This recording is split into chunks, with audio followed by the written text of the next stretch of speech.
Welcome back to Two Spanners Piston Broke with Matt and Jim and Rosie, our 1970 MGB Roadster. So I've had Rosie in storage over winter, and now I've got her out. We're just going to try and tick over a few things off the list that have been kind of niggling me a little bit, just to get her ready for summer.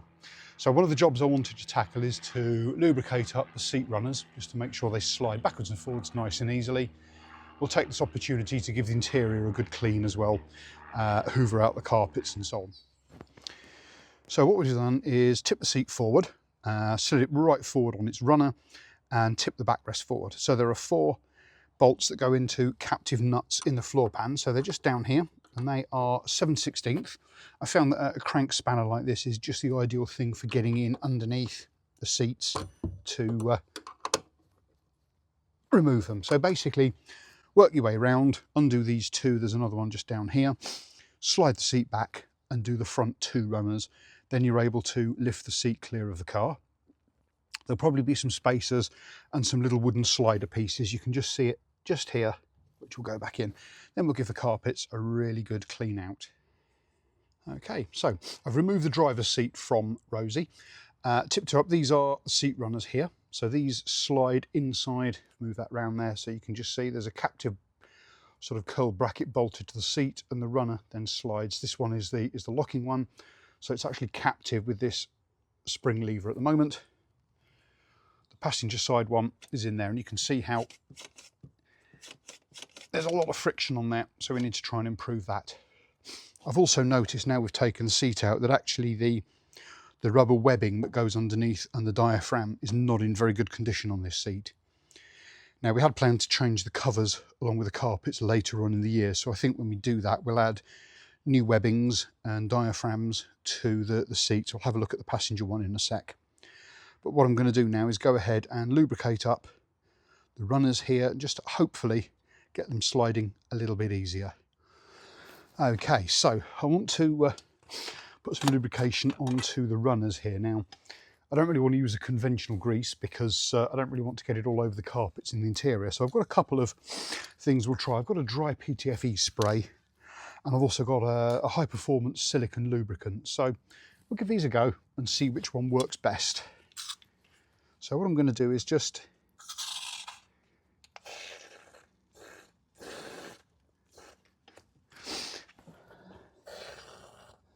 suspiciously got nothing. Very good. I think there's as much leaking out the bottom of the can as there is coming out the nozzle on this.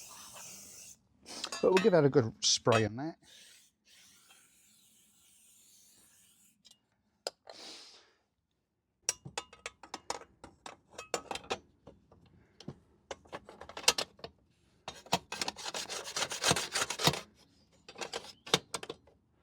Okay, that does seem to be running a bit easier. Let's take the other side out and try.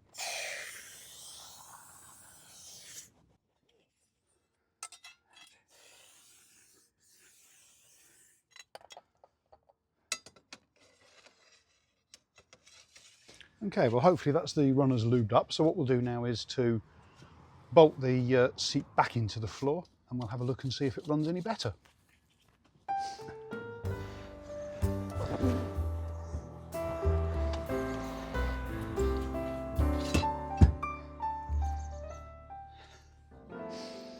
We can lift the seat back in and we'll get that bolted back down. So we've lifted the seat back in, bolting the runner up. So we've got the timber spacer with a metal kind of spacer washer underneath. So we're just going to nip up these bolts. We'll check the manual in a sec for the correct torque wrench settings for these.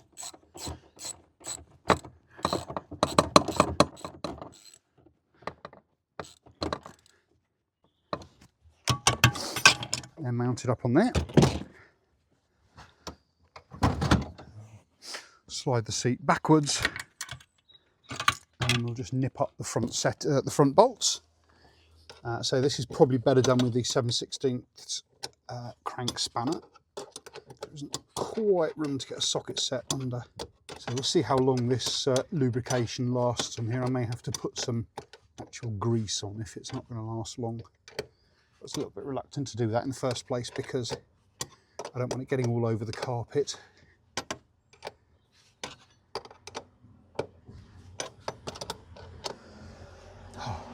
It occurred to me at this point, I've actually got a ratchet spanner. Wait there one moment. Okay, so I found my 7/16 ratchet spanner. Let's give that a try.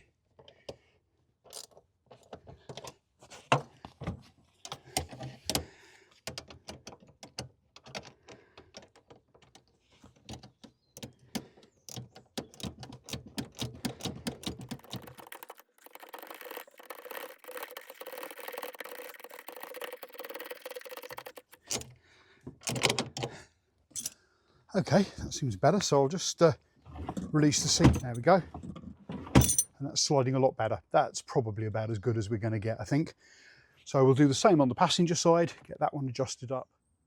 Okay, so just to recap, to remove the seat, there are 4 7/16 captive bolts that hold the runners down into the floor. So either a crank spanner, or if you've got one, a ratchet spanner. So just the same as the driver's side, undo the 4 captive 7/16 bolts, and then we can lift the seat out. Okay, so I've got the seat lifted out. Ideal time now to give the floor pan a bit of a hoover out. As I say, we are going to replace the carpets later on in the year. We'll just give it a little once over for now.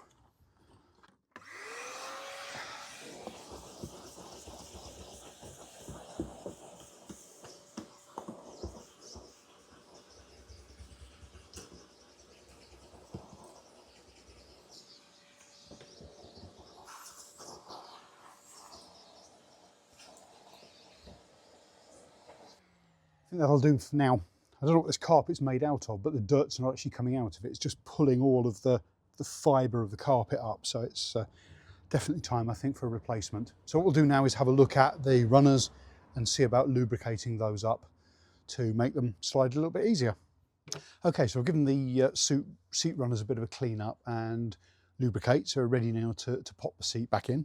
So down here we've got the plywood spacer strips with the little metal washers. These just basically stop the seat runner compressing down into the floor too much. So we've got the bolts ready to go back in. So what we'll do now is lift the seat back in and hopefully get everything bolted up.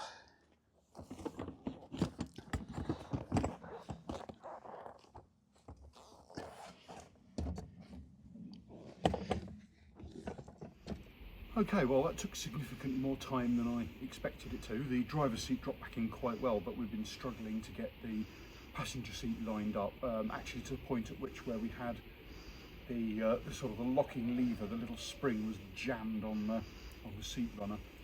So we gave up and went and had lunch and scratched our collective heads, and I think we've come up with a bit of a system. So what I've done is I've got the spacers on the floor. They're just the gaffer tape is just temporarily holding them in place, and I've taken 2 of the fixing bolts and run them through from underneath temporarily. Now I will take them out and put them in the proper from the top captive nuts, but temporarily I've run them in from the bottom, and what this is going to do hopefully is act as a little locating stud to allow us to drop the seat runner onto, line these ones up, and we can run the front bolts in. That's the theory anyway.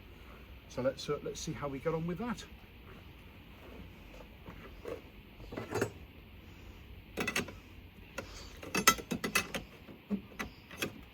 Right, so yeah, we've got that worked quite well, putting the studs up through the floor. So I'm just finishing off the last of the mounting bolts now.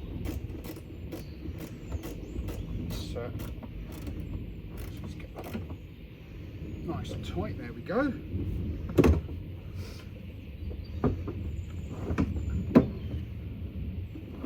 But the seat is it's moving quite as easily as a modern car, but it's certainly easier than it was.